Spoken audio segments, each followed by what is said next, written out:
반갑습니다.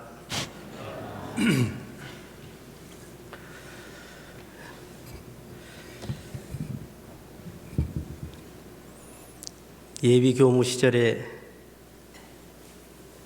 총부에서 법회보고 지금 처음인 것 같습니다. 간단히 저를 소개하겠습니다. 저는 원남교당에서 처음 근무했습니다. 그 전에 간사는 융사님 모시고 김법종 종사님 모시고 살았습니다. 원남에서 심타운님과 같이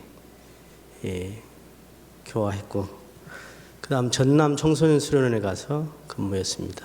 광주교당, 그리고 전농교당, 그리고 안암교당에서 14년을 살고 지금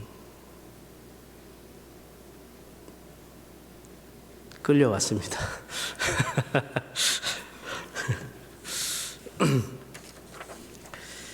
지금까지 제가 이렇게 살아온 여러 가지 그 에너지가 있다면, 크게 말하면 법신불 사은님이요, 또 작게 말하면 어떻게 보면 그 한마음 서원, 나를 위한 삶이 아니라 이 인간적 욕심을 놓고 한번 큰 나로 살아보자, 영생의 행복자가 되어보자 하는 마음으로 출가했는데, 이 대종사님 법을 공부하면서 참 너무나 행복했습니다. 제가 청소년 교화했다고 그러니까 청소년들하고 이렇게 재밌는 게임하는 줄 알아요. 저는 한 가지도 모릅니다. 청소년 교화 뭘로 교화했느냐? 정전으로 교화했습니다. 대종사님 정전을 공부하면서 계속 느껴지는 것이 참 좋다. 어떻게 이렇게 합리적이고 체계적이고 이렇게 참 간단하면서도 사실적일까, 이런 생각을 많이 했습니다.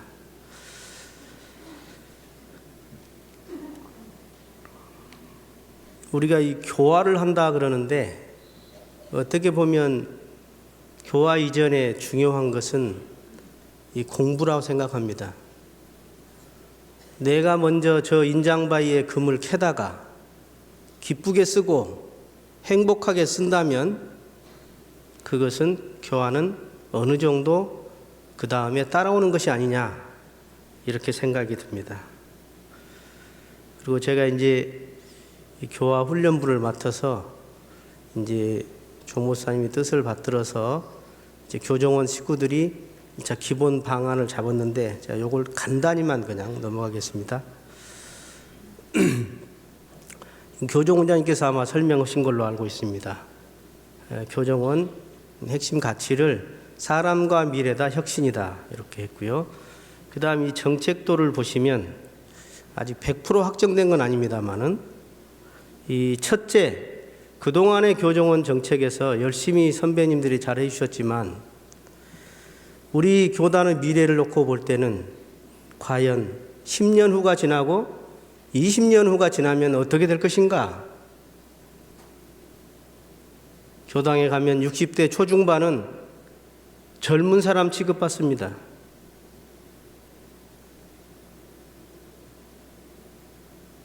과연 우리가 10년 후, 20년 후에 이 좋은 대종사님 법을 가지고 앞으로 어떻게 될 것인가 생각하면 참 마음이 무겁습니다. 어떤 분이 제가 청소년들 좋아한다고 그래요. 저 싫어합니다. 저는 원부리학교 다닐 때 수도원 원로원 쫓아다녔어요. 훈타운님 방, 양사원님 방, 무사님 방, 정타운님 방, 맨 수도원 어른들 쫓아다녔지 뭐 청소년들 별로 관심이 없었습니다. 그런데 이것은 좋아하고 싫어하는 문제가 아니라 아니할 수 없는 문제 아니냐, 그런 생각이 들었습니다. 그래서 교정원에서 지금 미래 세대 교화다 해놓고 이 청소년 교화를 집중하자. 요거 3년 안에 끝나지 않을 겁니다. 최소한 나무와 같이 20년 이상 걸릴 겁니다. 최소한 10년 이상 걸릴 겁니다. 얼른 효과 안 날 겁니다. 그렇지만 이것은 아니할 수 없지 않느냐, 이런 생각이 듭니다. 그래서 청소년 교화를 잘하면 재가출과 인재는 양성될 거 아니냐. 그리고 미래 사회는 앞으로 정말 10년 후 상상할 수 없을 정도로 미래가 바뀔 수가 있습니다. 거기에 대해서 당하고 나서 필요한 것을 준비하는 게 아니라 미리미리 준비한다면 얼마나 좋겠느냐, 이런 생각입니다. 우측에 보면 훈련 역량 강화라고 있습니다. 상시 훈련 생활화라고 되어 있는데요. 종목사님 신년 법문도 또 여러 지금 법문 중에 상시 훈련을 강조하고 있습니다. 그래서 이것을 제가 오늘 같이 한번 생각을 해보려고 했습니다. 먼저 우리가 상시 훈련이 되려면 교당 뉘앙시가 잘 돼야 합니다. 즉 상시응용주의 사항은 자력의 길이고 교당 뉘앙시 주의 사항은 타력의 길입니다. 어린아이가 자력을 강조하면 골치 아프지요. 타력을 통해서 자력을 기르고 나서 자력을 강조해야지. 자력도 없으면서 맡겨달라? 골치 아프게 되죠. 그래서 초입자는 교당 뉘앙시가 더 중요하다, 그런 생각이 들고요.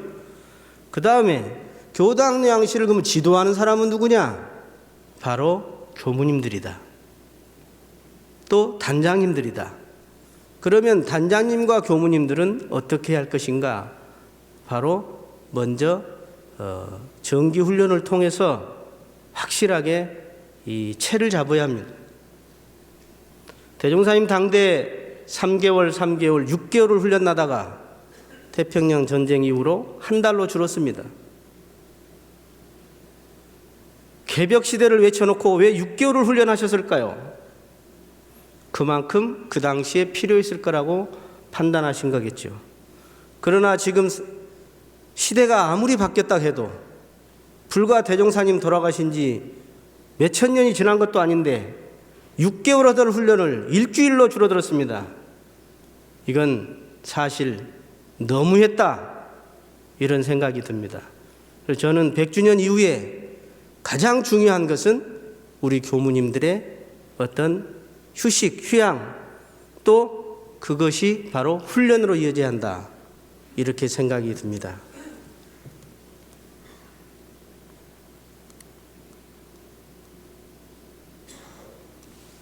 자, 우리 정전에 보면 총서편과 교육편이 있고 수행편이 있습니다. 그래서 총서편에 그 다음에 교육편을 지나고 나서 수행편으로 들어오는데, 수행편 1장은 아시다시피 삼학팔조 사은사요로 구성되어 있습니다. 그런데 삼학팔조 사은사요를 우리가 실행하려고 하면 무엇이 필요하느냐? 이게 이제 원불교의 특성인데요.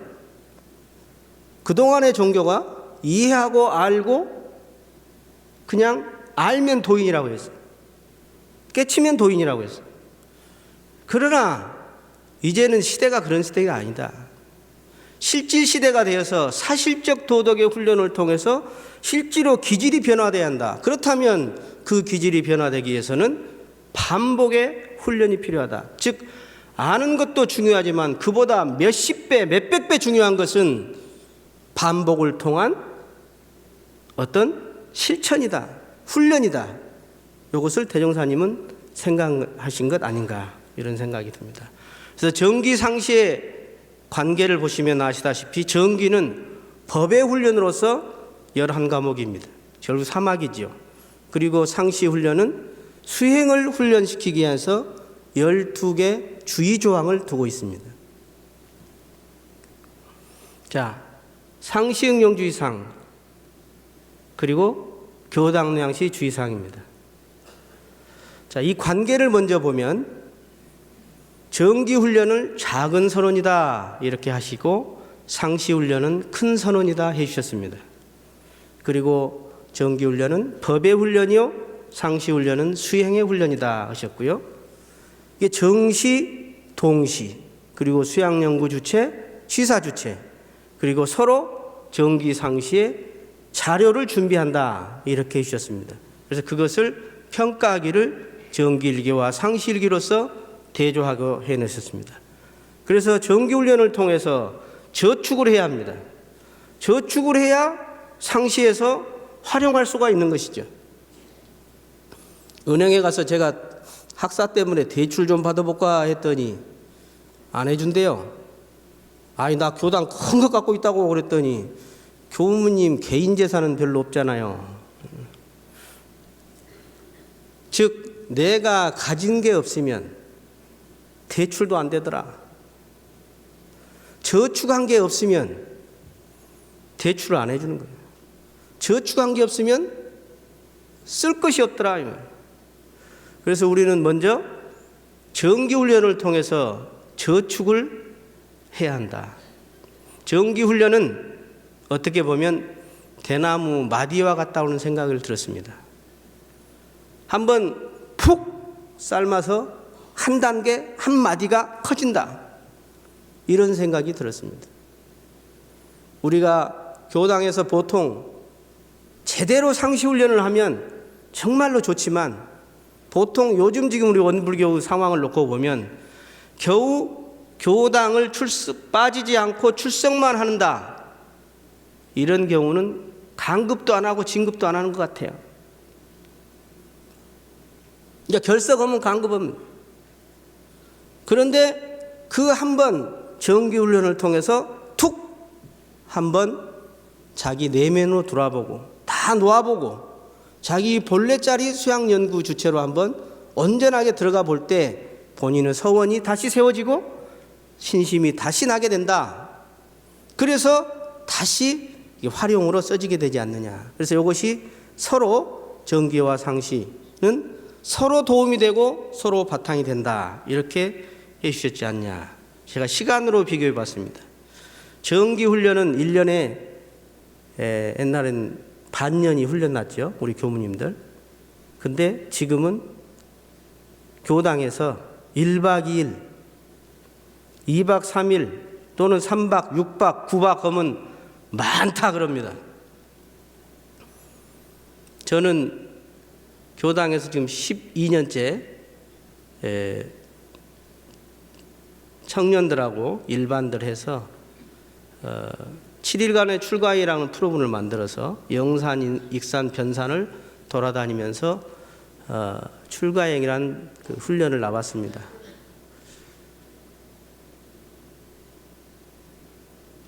지난번 지금 저저번 주에도 났습니다. 영산에서. 7일간의 출가는 몇 명이 났냐? 우리 교당 안암교당 작았거든요. 40명이 났습니다. 40명이 일주일간 훈련한 겁니다.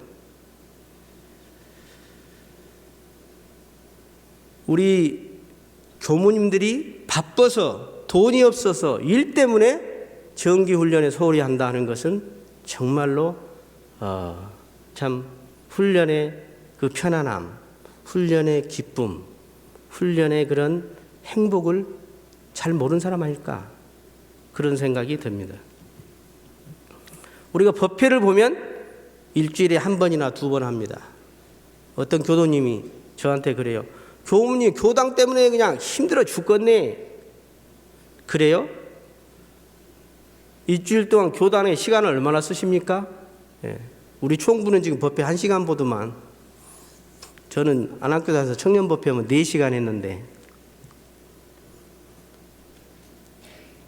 4시간 잡게요. 4시간 잡으면 일주일 나머지 시간에 비해서 42배가 상시의 기간입니다. 상시의 시간입니다.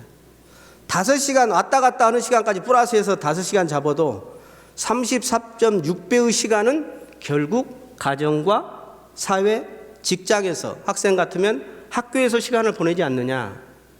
거의 대부분의 시간은 교당이 아니라 사실은 직장과 상시에서 보내지 않느냐 하는 겁니다. 우리가 단회를 하면 보통 2-3시간 합니다. 예. 적다 그 말입니다. 예. 법회 시간이 과연 많은 것인가 적은 것인가. 대산종사님께서 멈추고 생각하고 치사하는 것을 10만 번 해봐라 그랬다고 해서 우리 종업사님께서 저번에 소개해 주셨는데 제가 계산을 해봤어요. 하루에 10번 하면 한 달이면 310번이더라고. 10만 번을 하려고 했더니 30년이 걸려.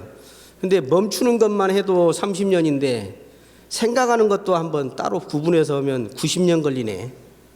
그러면 10번씩 세 가지를 그냥 동시에 멈추고 생각하고 치사하는 것을 하루에 10번씩을 한다면 10년이 걸릴 거 아니냐, 이런 생각이 들었습니다.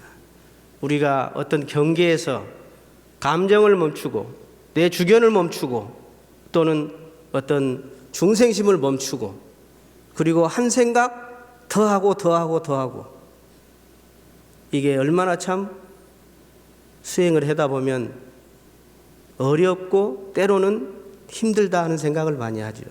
어떻게 보면 한 생을 내 안에 내 욕심과의 전쟁 속에서 살다가 한 생 가는 거 아니냐, 이런 생각이 들 때도 있었습니다. 자, 교당내왕시와 상시응용주의사항을 제가 비교해 봤습니다. 상시응용주의사항은 자력의 공부지요. 교당내왕시는 탄력을 얻는 길입니다. 그리고 상시응용주의사항은 일일시시로 자기훈련이라고 그랬습니다. 그리고 교당내왕시는 바로 교화단으로 세계훈련이라고 해주셨습니다. 그래서 상시응용주의사항은 어떻게 보면 원불교인의 하루 일과표입니다. 오늘 설교 제목에 원불교 신앙인의 일과표라겠나요? 원불교의 교도라면 하루 일과는 뭘로 지내야 하느냐? 바로 상시응용주의사항으로 지내야 한다는 거예요. 이것을 대산종사님은 새생활 일과다, 수도인의 일과다 하고 표현해 주셨고, 우리 좌사님께서는 일과 속에서 등력하자, 이렇게 표현을 해 주셨다 생각합니다. 영생의 공부표준이라고 해주셨죠. 네. 이것은 이제 반복하고 죽을 때까지 반복하면 내 생에도 이제 아기 때부터 일찍 일어나. 저녁 때 되면 엄마 일찍 자요 그래 아기가. 왜? 이렇게 훈련을 한 아기는 그렇다. 우리 수도원 원로원 어른들은 그럴 것 같아.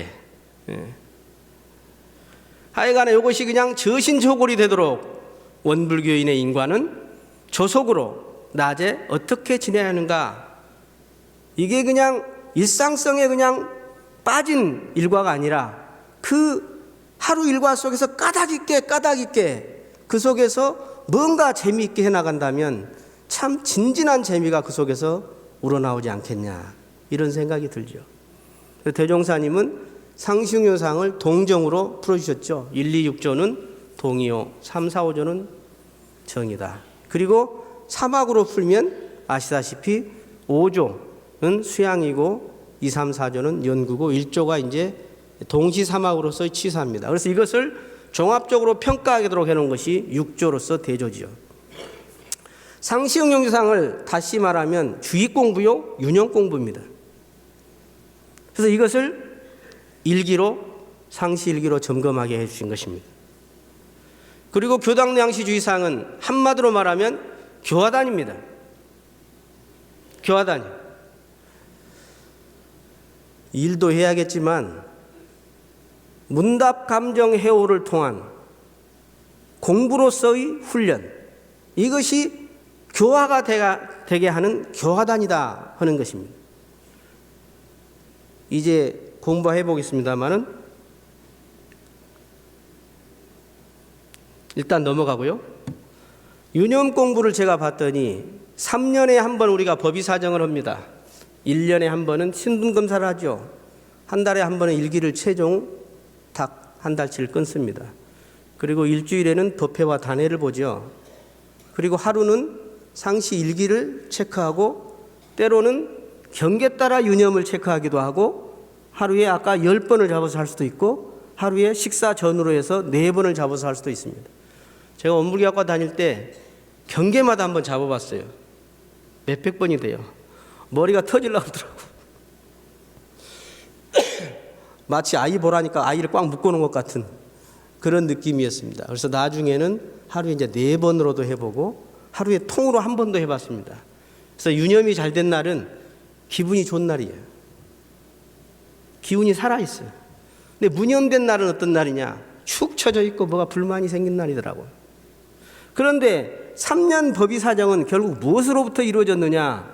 경계에서 한 경계에서 그 요란함, 그 어리석음, 그 그름을 어떻게 심신작용을 처리를 했느냐가 결국은 3년의 결과로서 법의사정이 있게 되고 더 나아가서 일생이 되고 영생이 되지 않느냐, 이런 생각이 들었습니다. 다시 돌아가겠습니다.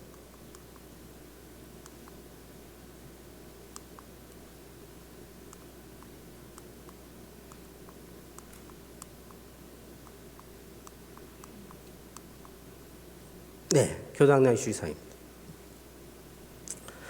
자, 교당량시 주의사항을 보면 상시응용주의사항하고 그대로 연결되도록 했던 것이 바로 1조에 보면 상시응용주의사항으로 공부하는 중이라고 되어 있습니다. 그리고 어느 때든지라고 되어 있죠. 그리고 교당에 오고 보면 일일이 문답하는 데 주의할 것이요. 여기에 보면 2조와 3조를 보시면 지도인의 감정, 지도인의 해오 이렇게 되어 있습니다. 근데 1조는 지도인이란 말이 없습니다. 이 말은 무슨 말일까요? 바로 횡적 구조를 이야기하고 있습니다. 교당에 법회 와서 설교만 듣고 가려는 사람, 이게 아니라 횡적 구조, 교화단을 통해서 단원들 간에 또는 단장님을 통해서도 교무님을 통해서도 얼마든지 문답할 수 있다 하는 것입니다. 근데 이 문답은 어디로 들어가냐 봤더니, 어떻게 해서 나오냐 봤더니, 아까 상시응용상을 하다 보면 문답거리가 나오게 되지요. 경전법규를 연습하다 봐도 나올 것이고 의두연말을 하다 봐도 나올 것이고 문답거리가 나오지 않겠느냐.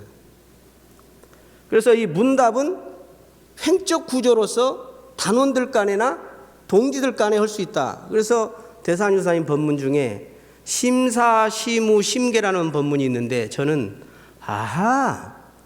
이 법문이 여기와 연관되는구나 생각을 했습니다. 즉 문답이라는 것은 심사다.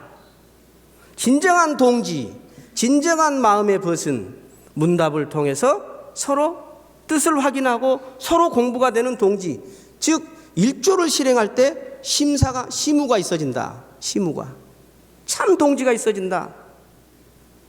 그 다음에 2조를 보면 감각된 일이 보면 감정, 지도인의 감정, 이것은 이제 종적 구조이죠. 그리고 3조에 보면 특별이라는 말이 있습니다. 스페셜. 아무거나 막 그냥 해오는 게 아니라 생각해서 제출하여 그랬죠. 이게 대종사님 당대에는 2조, 3조가 등서하여 이렇게 돼 있거든요. 그러니까 기록을 해서 그냥 생각나는 대로 저 갑자기 생각나는데 하고 감정 없고 해오하는 게 아니라 기록해서 정리해서 하라, 그런 뜻이라 생각합니다.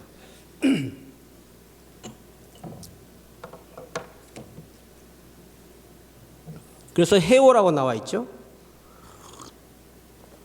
저는 이 감정과 해오가 바로 무엇이냐, 바로 종적 구조로서 단장님이나 법사님 또는 교무님을 통해서 감정과 해오를 얻으라는 이야기입니다. 이게 아까 대산종사님 법문의 심사가 된다 생각합니다. 마음의 스승, 진짜 문답 감정을 얻고 해오를 얻을 스승, 이것이 정말로 심사의 스승 아니겠느냐, 이런 생각이 듭니다. 그리고 아까 미리 준비, 이 대종사님은 이 상시훈련에 미리란 말을 3번이나 해주셨어요. 상시에도 2조에도 나오고 4조, 5조에도 미리란 말이 나옵니다. 미리 준비, 미리 처결. 입선하라고 해주셨고, 그 다음에 5조는 미리 처결 해놓고, 그래서 미리 처결이란 말은 무시선과 연결된다고 생각합니다. 바쁘다가 아니라 미리 처결하는 것이 바로 허송시간, 낭비시간을 줄여서 무시선으로 연결되도록 하는, 동정미래로 연결되도록 하는 내용이 이 안에 숨어있지 않느냐, 그런 생각이 듭니다. 그 다음에 6번째 보면 교당에 다녀갈 때는 감각, 의심, 소득을 반조해 보라고 그랬습니다. 그래서 실생활에 활용하라 했어요. 교당에서 보면 교무님은 기도로 설교했어. 근데 단장은 딴 것 가지고 단회하고 있어.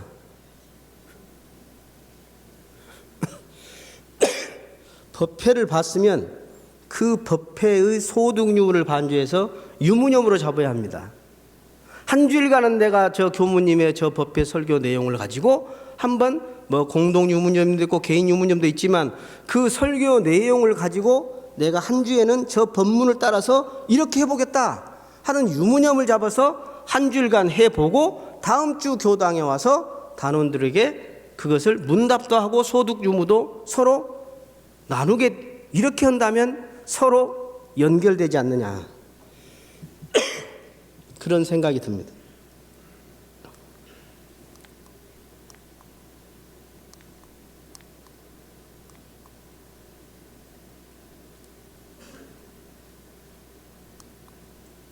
아이고, 죄송합니다.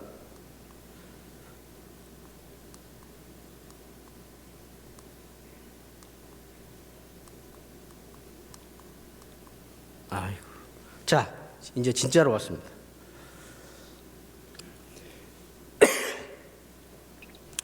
상시응용주의 사항을 보면 1조부터 6조까지가 있습니다.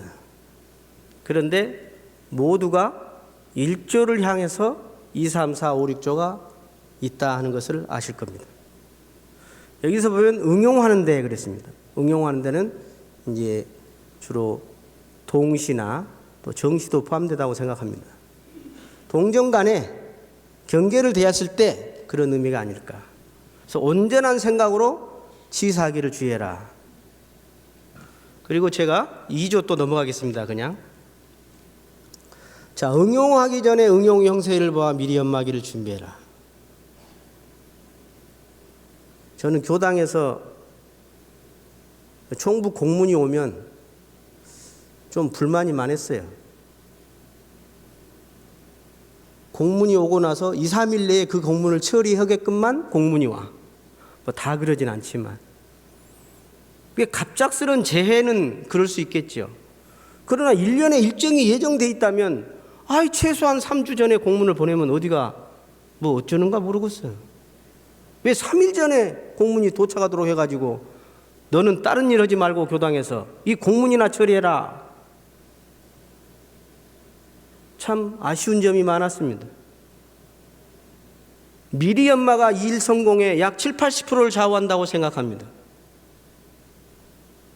저는 교당에서 1년 일정을 달력에 넣었습니다. 1년 후 당신은 몇 월 몇째 주 법회에 상시응용 3조 가지고 강연을 누가 합니다. 1년 전에 제목을 줍니다. 그러면 1년 동안 연마하게 되죠. 얼마나 풍부한 법회가 되겠습니까? 얼마 전에 수산 우리 김도공 교무님 열반하기 이틀 전에 저하고 통화를 했습니다. 예비 교무들 관계 고시 문제 관계로 막 화가 나가지고 전화가 왔더라고. 예. 그런데 우리가 참 살아가면서 이 죽음을 생각하지 않으면은 어떻게 되냐면 주종 관계보다는 선후 관계에 매이게 되는 것 같아요. 무슨 이야기냐면 급한 것만 하고 다녀. 즉 죽음을 생각하지 않으면 눈앞의 것이 급한 거예요. 그러나 죽음과 일생과 영생을 생각해 보면은 주종 관계가 주를 이루게 돼 있습니다. 아무리 지금 급해도 그래도 주는 놓지 않고 급선무를 처리하지 않느냐, 이런 생각이 드는 것이죠. 미리 연마를 안 하면 참 대종사님은 창왕전도를 면하지 못한다 그랬는데, 3조에 가면 노는 시간이 있고 보면 그랬습니다. 제가 이걸 연마해 봤어요. 어떤 교도가 저한테 질문했어요. 교문이 원불교 못 댕기겠어요. 왜? 노는 시간도 경전법규 연습하라니. 그러면 나는 어째라는 겁니까? 숨을 이렇게 조입니까? 그래서 제가 잘 봐봐. 노는 시간과 쉬는 시간은 달라. 노는 시간은 비생산적인 시간을 말합니다. 그러나 쉬는 시간은 생산적인 시간입니다. 마치 고속도로의 휴게소는 노는 시간일까요? 쉬는 시간일까요? 네, 쉬는 시간입니다. 즉 논다, 게임하고 논다, 이건 그냥 에너지를 막 써버리거든요. 즉 비생산적인 시간이라고 하는 것입니다. 그러나 우리가 쉬는 시간도 잘 활용하는 게 중요하다 하는 거죠. 그래서 2조, 3조에 보면 미리연마 중에 제가 이제 좀 생각해 본 것이, 이 돈도 예비비가 있어야 합니다. 하루 일과를 잡아도 스페어가 있어야 합니다. 그래야지 사람이 여유가 있게 되는데, 일정을 꽉 짜놓고는 누가 부탁하면 바빠 그냥 탁 나도 모르게 내치게 됩니다. 그래서 돈도 예비비를 두듯이 하루 일과 속에서도 스페어를 좀 둬야 한다. 그리고 쉬는 시간도 있어야 한다. 그래야 건강도 담보할 거 아니냐. 그 다음에 경전 법규 연습이라고 했습니다. 경전을 몇 번이나 달케하셨는가 모르겠습니다. 저는 출가를 사실은 이 교전을 군대에서 제가 전체를 6번 보고 출가 결심을 한 겁니다. 그래서 저는 너무 좋아요, 이 법이. 그리고 이제 법규는 총부 와서 보니까 이거 그냥 총부 오래 산 사람이 강자더라고. 다시 말해서 법규를 아는 사람이 강자예요. 법규를 모르면 딴소리 하게 되더라고요. 그 다음 이제 연마와 연습은 다를 거라 생각합니다. 연마와 연습은 다르다. 연마는 연마하는 것이지만 연습은 반복입니다. 습자는 새가 날개짓을 하듯이 연습은 반복하게 됩니다. 그러다 보면은 탁 의문이 걸리게 돼 있죠. 제가 원불교학과 3학년 때 간부를 했는데, 이 단장 중에 하나가 열심히 하다가 중간에 안 나와. 회의도 안 와버려, 이 친구가. 화가 나가지고 저 XX는 무시여 저거예요. 용두사미도 아니고. 그래 놓고 가만히 탁 의심이 걸렸어요. 저 XX가 처처불상 맞나? 처처불상 맞나? 내 눈에는 중생으로 보이거든. 임원을 맡았으면 책임을 져야지. 책임도 안 지고 회의도 안 와버린 놈이 어떻게 부처님이요? 의심이 걸렸어요. 그러면 처처불상은 뭘까? 그래서 보면은 4조에 경전법규 연습을 하다 보면 의두연마로 들어가줘야 한다. 의두연마가 된다. 그러니까 경전법규는 사실은 누구 거냐? 대종사님 거예요. 내 것 하는 과정은 바로 의두연마다. 내 것을 만들어야지 비로소 어떤 경계에서도 응용해서 쓸 수가 있다. 제가 탁구를 배웠더니 이렇게 치래요. 이렇게 연습하래. 그리고 시합을 했더니 이렇게는 한 개도 안 오네. 경전법규를 공부해도 실제 경계는 경전에서 나오지 않은 것도 많더라 이 말이야. 그러면 그것은 어떻게 할 거냐? 응용력이 없으면, 원리를 모르면, 의두연마를 통해서 내 것으로 만들지 못하면 그 경계에서 내가 응용하지 못한다 이 말이에요. 시킨 대로만 하는 사람이 아니라 어떤 일을 시킴을 받았어도 그것이 까닭이 무엇일까? 그렇게 해보니까 어떻더라 하는 항상 사색이 그 안에 들어가야 하는데, 그것이 없이 그냥 말만 잘 들어. 의두연마가 없어. 그러니까 원리를 모르게 되고 새로운 것이 오면 어쩔 줄 모르는 이런 것이 되더라. 그래서 연마가 아니라 연습을 하다 보면 의두연마로 연결될 것이다. 이런 생각이 듭니다. 그 다음에 저녁에는 또 새벽에는 이제 수양 시간에 났는데, 여러분들 그 하루 일과를 이렇게 체크할 때 오늘 뭔 일 있다, 뭔 일 있다 체크할 때 저녁에 하십니까? 아침에 하십니까?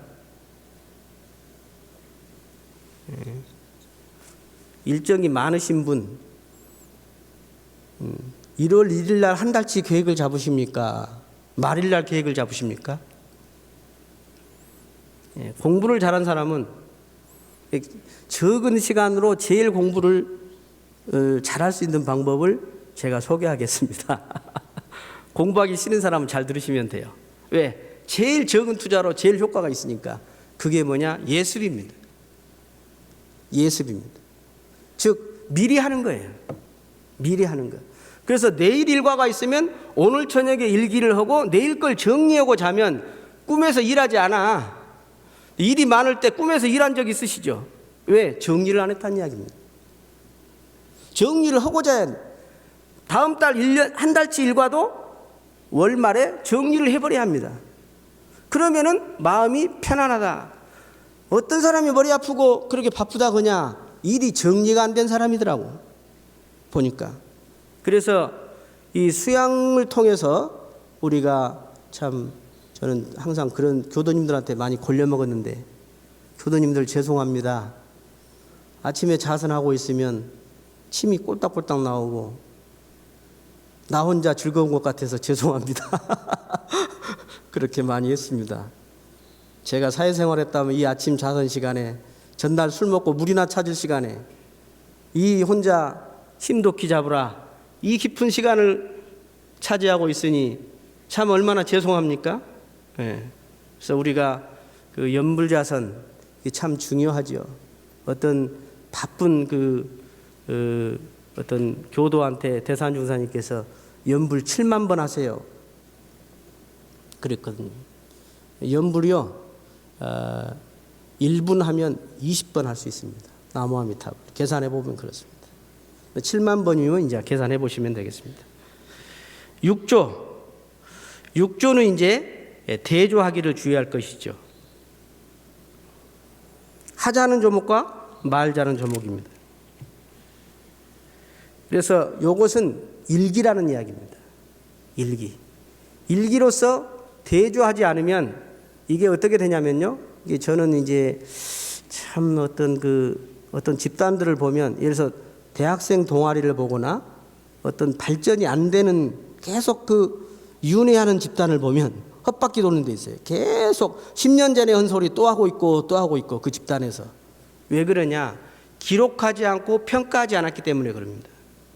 원불교에서는 평가하면 냉정한 사람이고 그 사람은 선배를 뭐라고 한 사람이 되는, 참 이상하더라고요. 철학에서는요, 그 스승을 넘어서야 그 사람이 진짜 제자입니다. 그래서 이 평가 문화가 이렇게 비난하는 문화가 아니라 대안을 제시하고 더 업그레이드하는 문화로서 우리는 나와줘야 하지 않냐, 이런 생각이 들고요. 시간이 많이 되어서 1조는 제가 언제 또 다음 법회 보겠죠? 예. 1조는 이제 사실은 이걸로 1시간 해도 참 저는 어렵다고 생각합니다. 그런데 아까 제가 심사시무를 말씀드렸습니다. 결국 심계는 어디에 있느냐? 저는 상시응용주의상이 심계라고 봅니다. 방에 혼자 잠을 자든 자선을 하든 일어나든 안 일어나든 누가 알아? 자기 안에 심계가 없으면, 자기 안에 확실한 심계가 없으면 이게 자행자재하게 돼 있습니다. 그래서 우리가 심계를 가지고 살아가는 것이 바로 이 상시응용주의상이다, 그런 생각이 듭니다. 그래서 오늘 제가 참 번데기 앞에서 주름을 열심히 잡아봤습니다. 감사합니다.